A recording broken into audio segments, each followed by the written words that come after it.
Talking to a client recently about some work we're doing to develop some leaders, a group of younger leaders in the organization. And we had this conversation about the training and development programs that they run for people in the organization in functions. So if somebody joins the organization in a function, they are given a full ITC, they are given lots of developmental training. And then we talked about what happens for leaders or for potential leaders, new leaders or managers. And it's really interesting that in many organizations, you wouldn't dream of putting someone into a position they weren't qualified for or that they didn't have relevant skills and experience for. And yet in many organizations, we promote people who are not ready to be managers or leaders. And we don't also then put in place the structure or the support or the training required so that that person then can step into that role confidently, but also make the impact that they need to make on the organization.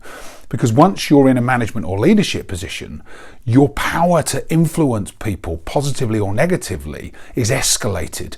Your influence, your authority, your credibility increases dramatically once you're in that position of responsibility. It just really fascinating. We had this really fascinating discussion about it. I wanted to just leave this as a bit of a thought for you over the next week or so. You know, we've got some downtime at Christmas.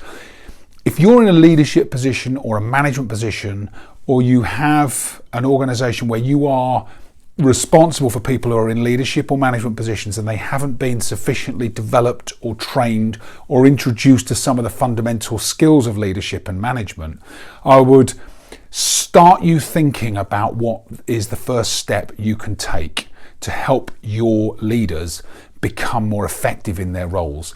It will help them, it will help their teams dramatically, and it will boost performance in your organization.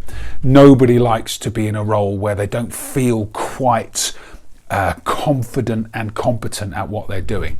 So putting in place that structured development program is really important. I'd love to have a conversation with you if you feel it's something you'd like to look at as we go into 2020, and we have many programs that would work beyond just leadership if that's something you were looking for.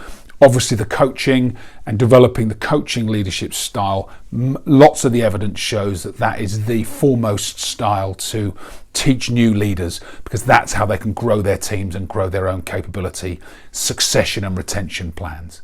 I hope that's a useful reflection for you, and I look forward to seeing you on the next video from Focus for Growth. Thanks for watching.